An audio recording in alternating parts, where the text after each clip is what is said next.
छी। हमें अलगे छै किछु बात, अहाँ के मैथिल वाला ठाट। हमें अलगे छै किछु बात, अहाँ के मैथिल वाला ठाट। अहाँ के पाइब हमरा होइया गुमान सजना, यौ हमर बसैया अहि में परान सजना, हमर बसैया अहि में परान सजना।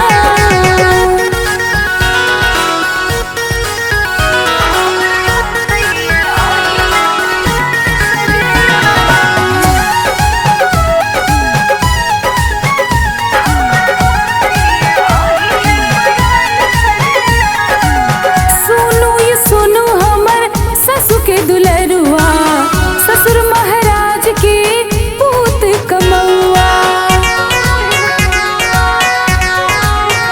हो सुनो ये सुनो हमर ससु के दुलरुआ ससुर महाराज के पूत कमौआ।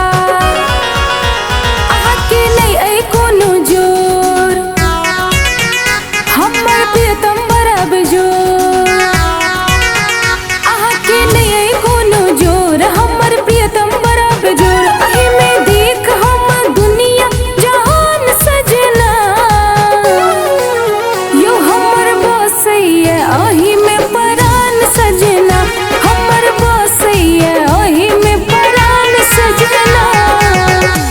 रिकॉर्डिंग बाय जय श्री रिकॉर्डिंग स्टूडियो दरभंगा।